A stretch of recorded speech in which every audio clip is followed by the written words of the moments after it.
Imagine running a business generating £3 million a year, only to decide to shut it down. I've never shared publicly about it, and today I want to share with you why we did that, what we learned from it, and what you can take away. Because many people right now are thinking about getting started or even selling, and they're not sure whether this is the right business model. I want to share with you everything we've learned, so it's going to help you not make the same mistakes that I made. Now, let's give you a little bit of background into the business. At the time, I'd been selling on Amazon for 5 years, and I was selling in the UK. We were running a remote team of about 20 staff, managing six-figure weekly spends. Regularly, we'd be spending over £100,000, that's about 120,000 US dollars on our credit cards. And this is my team in the Philippines sourcing and purchasing those products all for me. And this is while I was traveling the world and enjoying the life, whilst not only managing that business, I had an additional business, which is my Amazon USA business. And then on top of that, my service company, which is FastTrackFBA. So 3 companies,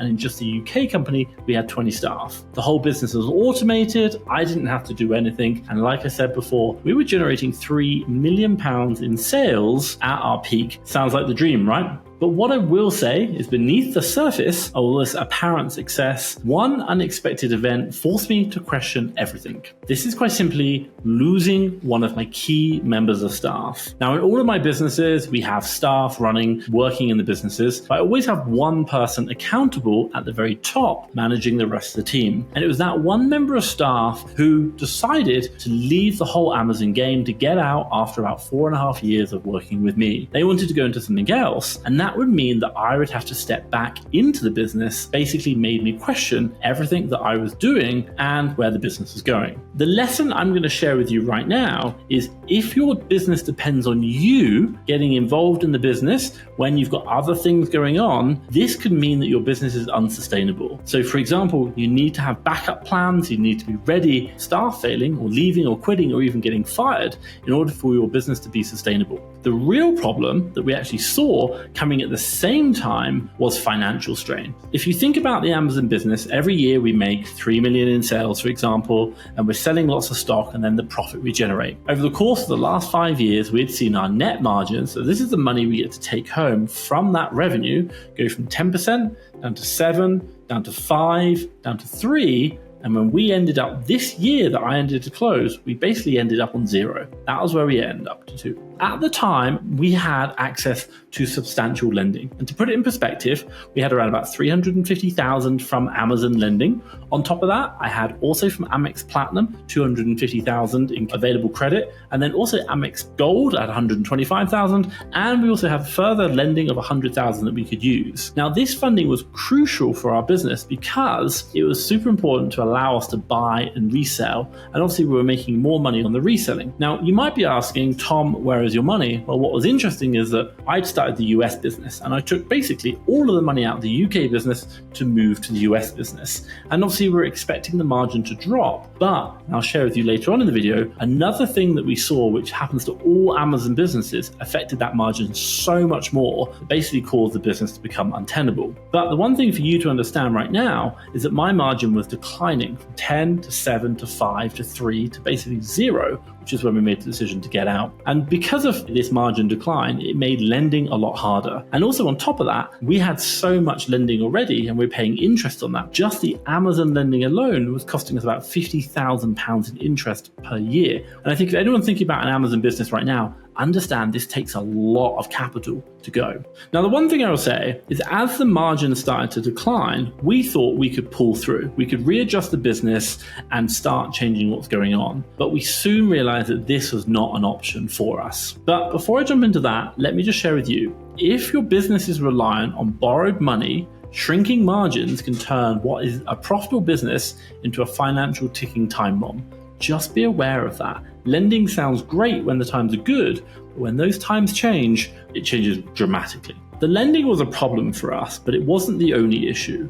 It was the very business model that we were operating in started to crack. If you've watched any YouTube videos, maybe watched the gurus on Instagram, maybe myself included, everyone understands the business model of what we do is simple. You're basically buying low to sell high. With online arbitrage and even wholesale, it's a proven model, but it comes with a crucial flaw. visibility. Well, in the Amazon marketplace, you are able to see your competitors' storefronts. You're able to see what they're selling. In the UK, which is a smaller marketplace than the US, by about 10 times smaller, by the way, you're able to find your competitors a lot easier. And once you've found them, you can literally look at their storefronts, find out what they're buying, and then go find where they're buying it from, buy the same products and ship them in. And what did we see within our business? Using the OA model, especially in the UK, people were able to find our storefronts very quickly. Within about 2 weeks of buying products, they were able to find the same product and ship them in as well. As a result, the number of competitors started going up. When the competitors are going up, the supply goes up massively, but the demand doesn't increase, or the prices start crashing. So across our entire range of products, more and more as the years went on, we started to see our margins decrease and our competition increasing. And this is one of the big flaws behind the OA model. If you are scaling around it, and you don't have any security around your products, i.e. they're easy to copy, it becomes very, very challenging to maintain healthy margins, which is going to help you grow. Now, what is the lesson here? Scaling too fast without building a protective moat around your product can turn what is a profitable business in a growing niche soon into a race to the bottom. Just be aware, if people understand that this is a great business that you're doing, or even how you're running the business, they'll soon figure it out. And if they understand that, they'll find your suppliers and they'll buy the same products, and everyone will start doing it. This is the thing you've got to be aware of. Let's go back to the story. With margins shrinking, competition increasing, it became clear that maintaining such a large team was actually becoming more of a liability than an asset. Now, one of the things that I used to think, and I'm sure you've heard it before, is hiring more people is the solution, but it's not that straightforward. It's all about knowing your numbers. When you hire these staff members, they might find you $500, $1,000, $2,000 worth of products or pounds per product per week to buy. You might be able to calculate the ROI and the margin on them. Now, when you buy those products from the supplier on that week, you might be like, I'm going to make some really, really good money. I'm super happy. But what happens to those products when they ship into Amazon? To give you an example of something we do in our business right now, in the USA, we understand from the moment we buy a product, it takes about a month just to get that product into Amazon on sale on a good time frame. Normally, it can take up to 6 weeks, sometimes even 8 during Q4. Now, understanding that it takes maybe 4 to 8 weeks to get a product on sale understands how slow things move,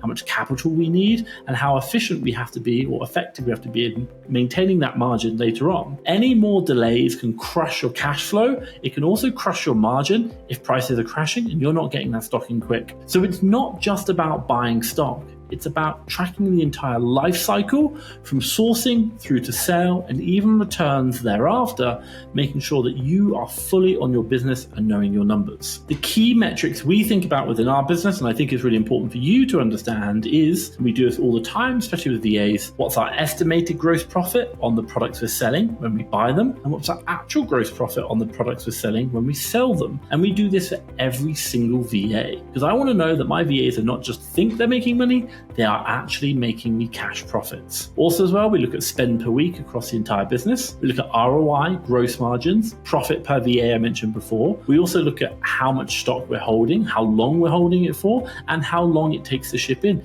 even things like warehouse shipping time. The lesson I want to share with you right now is if you are not actively tracking all of these metrics and more and understanding how each one impacts your business, then you're not running a business, you are just going to be buying and hoping to sell. And as you scale up from maybe 1, 2, maybe to 20 VAs, if you're just hoping like I did, it's going to be a disaster. But the other thing is when you hire lots of staff, you now have lots of people to deal with and all their emotions and their problems and sickness and all those other things. Generally, the answer is hiring more people is quite simply not the answer. Think about this. When you have a large team, try and change their focus. It's not just about the numbers, it's about execution on getting the right numbers. That's where things really start to break down. So you've got to get it right and really focus on achieving the numbers that you know. Now, this moves me nicely onto talking about the team management and focus. Managing a 25-person team sounds impressive, but what if they're not hitting their targets? When everyone is copying your products, maybe the profitability per your business and per source starts disappearing, you've got to change quick. When you've got one member of staff, getting them to change their sourcing, maybe going into a new niche, maybe not sneakers, maybe toys, for example, or beauty, that's not too hard. But what happens when you've got 5 staff or 10 staff, or even 20? The more staff you have, the more people you've now got to train, check up on, make sure they know what they're doing, answer questions,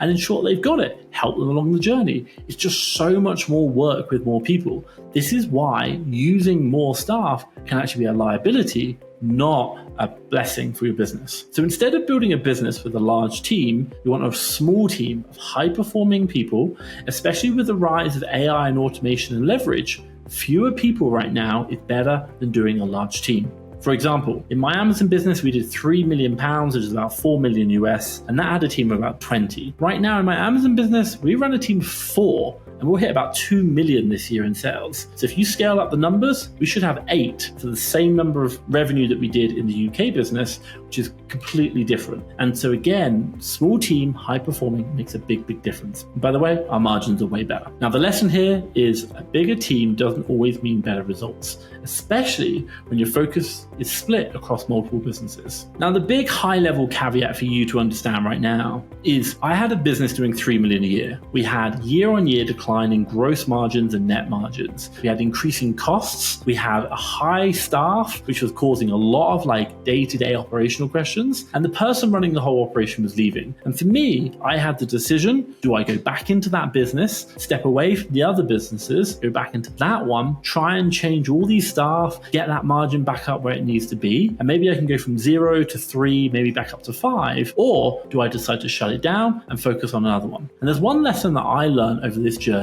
is do less. This is a fundamental thing. Just do less, but of that less that you do it better. And this is one of the most important lessons I've learned in business. As entrepreneurs, we're always seeing opportunities. We're always seeing the other things we can do. I did that. I saw the UK, I thought it was a great business. I started in the US, I started doing that. I did FastTrackFBA at the same time. At one point, we had 88 staff across 3 companies, which is absolutely incredible. And I felt proud because I had so many staff. The reality of the situation was, if things went wrong, oh my God, it was a lot of work to change it. And with 3 different businesses and different business models having to be run, it was very challenging. And with the leaving of my senior member of staff, and with the decline in margins and the increased costs, and also some of my other businesses being more successful, we made the tough decision to shut that business down, which impacted me personally. We had to let a number of staff go. Now it's been 2 years since I've done that, and that was a very tough decision for me. And for you, understand your business model. Keep it super simple. Get really good at doing the simple stuff. Don't make it complex. Know your numbers like you'll never ever believe. You've got to be on top of them. And the money is made in just getting those numbers better. That is the key point. Don't think hiring more staff is the key to the solution, because a lot of the time, and I've hired so many VAs, it just doesn't work. You want a very small, high-performing team, which is exactly what you want to grow,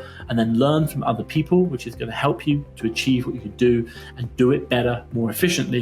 And that's where the money is made. Your efficiency in knowing the numbers is how you generate gross profits and obviously take home profits for you. Now, I talk about closing that business down, but as I've explained to you already, if you don't know, I still sell on Amazon, and I still plan to continue doing that and even doubling down on it. And the one thing that made my life a lot easier was getting a great repricer. Now, the one thing I want to do is share with you is a video that I created where I talk about how much profit I generated and how we set up the repricer. If you want to know, in my UK business, we used to have a VA who actually did repricing every day, 8 hours a day. Now, we don't even do it for more than an hour a week, and we still do over 1.5 million in sales. I'll share with you a video around here of how I set up my repricer and how it generated us over 20,000 net profits for my business that you can see in this video. Check that out. Now, if you like this video, give me a thumbs up. And hey, if you've got any questions, comment down below.